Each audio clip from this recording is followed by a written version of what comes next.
Good morning, Liam Burnell here. I'm a Walk Across America. I'm in the South Bronx, and I want to tell you about a thing that went down here 15 years ago. I also walked down the East Coast back then, and I ended up in the South Bronx. I ended up helping out a situation right back here. This is 141st and Crimmins Street, and it used to be the site of the Hostos Crimmins Community Garden. Try to tell the story as short as I can. In the 60s and 70s, the city government pulled all the money out of the Bronx. They pulled out money for schools, money for hospitals, and most notably they pulled out the money for the fire departments. So when a building caught on fire up here, which happened a lot because landlords were often trying to drive out tenants who had rent control, the whole building would burn down. Sometimes the whole block would burn down. And that left a lot of gaps in the giant physical infrastructure where there was just burned out rubble. Sometimes the city would come and bulldoze it out, other times they'd leave it or just put up a big cyclone fence around it.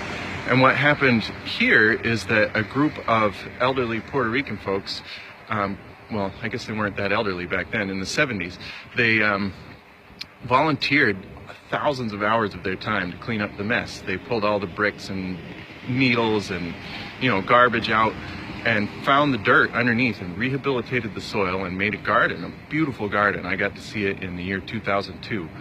And I don't have time on this video to describe to you all the things they had growing there, all the tile mosaics in the walkways, and it was also, not only was it a garden that grew food and spices and medicinal herbs, it was also a meeting place because nobody's apartment in this neighborhood is big enough to have all their friends over. Puerto Ricans are very social people. They like to get together almost every night, drink some rum, play dominoes. So they had a big plaza here where they would meet and have their domino games. It was really a beautiful thing, but they, of course, didn't own the property or have rights to it. And in the recent decades, when the city has gotten more money and decided to move people with money back into the Bronx, they targeted the gardens for bulldozing and building condos. And what the crazy thing about it was, there was another social movement going on here at the same time. Poor people have been demanding for generations that affordable housing be built in the Bronx. And, that movement had gained a lot of momentum and it had a lot of people, so the city knew it had to do something about it. So what they did was they pitted the affordable housing people against the garden people and said that they needed those lots to build the housing on. Now, these units back here that you see behind me, this short one on the corner, that's the new one that takes up the space where the beautiful garden used to be. That is some flimsy ass housing that looks like it's going to last about 40 or 50 years. It's already starting to deteriorate. And when you add up the payment plans that they've got people on to live in those places, they're going to end up paying $400,000.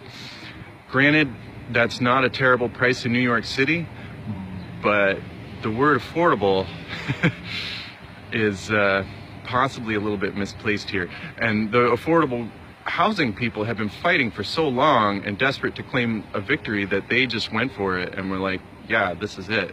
We won. I don't know. I don't know if they really won. And the garden was displaced. When I came through in 2002, it was on the chopping block, and me and two other people volunteered to stay there at night and keep the fence locked and guard it. We kept the bulldozers and the police out for just over a month. Eventually, we failed. There weren't enough of us. We got arrested. I went to jail in the 40th precinct for 2 days. When I came back, they had already bulldozed the garden. There used to be 2 chickens.